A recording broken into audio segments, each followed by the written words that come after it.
ନିଶ୍ଚୟ ଆପଣ ବର୍ତ୍ତମାନ ସବୁଥର ବିରୋଧୀ ଦଳରେ ପଞ୍ଚାୟତ ଇଲେକ୍ସନ ଆପଣ ସାମ୍ନା କରିବେ। ପଞ୍ଚାୟତ ଫେର ଆପଣ ସେ ମାନେ ଭକ୍ତଙ୍କ ଭଳିଆ କଥା କହୁଛନ୍ତି, ନନ୍ଦନ ଭଳିଆ ହେଉଛନ୍ତି। ଆଜ୍ଞା ଆସନ୍ତା ବର୍ଷ ଡିସେମ୍ବର ମାସରେ ପଞ୍ଚାୟତ ଇଲେକ୍ସନ ଘୋଷଣା ହେବ, ପୁରା ଧାରାବାହିକ ପଦ୍ଧତି।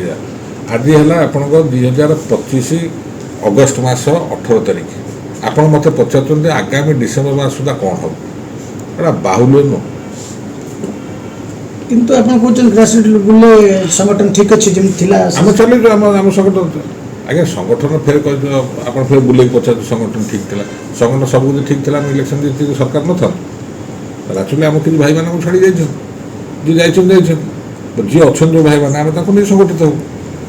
ଆଉ ପରବର୍ତ୍ତୀ ଅବସ୍ଥାରେ ଯାହା ସରକାର ଜାମୁ ଯାତ୍ରା କରୁଛନ୍ତି ତା ଭିତରୁ ଲୋକ ଯେତେ ଅତିଷ୍ଠ ହେବେ, ଫେର ଆମେ ଅଛୁ ସାଙ୍ଗରେ, ଲୋକଙ୍କ ସାଙ୍ଗରେ। ତ ରାଜ୍ୟରେ ଯାହା ସମସ୍ୟା ସୃଷ୍ଟି ହେଉଛି, ଚାଷୀ କୁହନ୍ତୁ, ଛାତ୍ରଛାତ୍ରୀ କୁହନ୍ତୁ, ମହିଳା କୁହନ୍ତୁ, ସବୁ ସମସ୍ୟା ସାଙ୍ଗରେ ବିଜୁ ଜନତା ଦଳ ଜଡ଼ିତ ଅଛି। ରାଜରାସ୍ତାଠୁ ଆରମ୍ଭ କରି ଗଣମାଧ୍ୟମଠୁ ଆରମ୍ଭ କରି ସବୁ ଜାଗାରେ ବିଜୁ ଜନତା ଦଳ ତା'ର ଦକ୍ଷତା ପ୍ରତିପାଦିତ କରୁଛି। ଯେ ତାକୁ ଆପଣଙ୍କୁ ଦେଖାଯାଉ ନାହିଁ, ଆପଣ ପଚାରୁଛନ୍ତି ବିଜୁ ଜନତାର ସାଂଗଠନିକ ପରିସ୍ଥିତି କ'ଣ? ଏ ପ୍ରଶ୍ନ ଆପଣ ଭାରତୀୟ ଜନତା ପାର୍ଟି ପଚାରିବା ଦରକାର, ବା କଂଗ୍ରେସ ଦଳକୁ ପଚାରିବା ଦରକାର, ସିପିଆଇକୁ ପଚାରିବା ଦରକାର। ତାଙ୍କ ଦଳୀୟ ସାଂଗଠନିକ କାର୍ଯ୍ୟକ୍ରମ ଏପର୍ଯ୍ୟନ୍ତ ପେଣ୍ଡିଂ ଅଛି। ଭାରତୀୟ ଜନତା ପାର୍ଟିର ବର୍ତ୍ତମାନ ସୁଦ୍ଧା ତାଙ୍କ ରାଜ୍ୟ କର୍ମକର୍ତ୍ତା ଚୟନ ହୋଇନାହିଁ, ତାଙ୍କର ଏବେ ବି ଜିଲ୍ଲା ସଭାପତି ବାକି ଅଛି।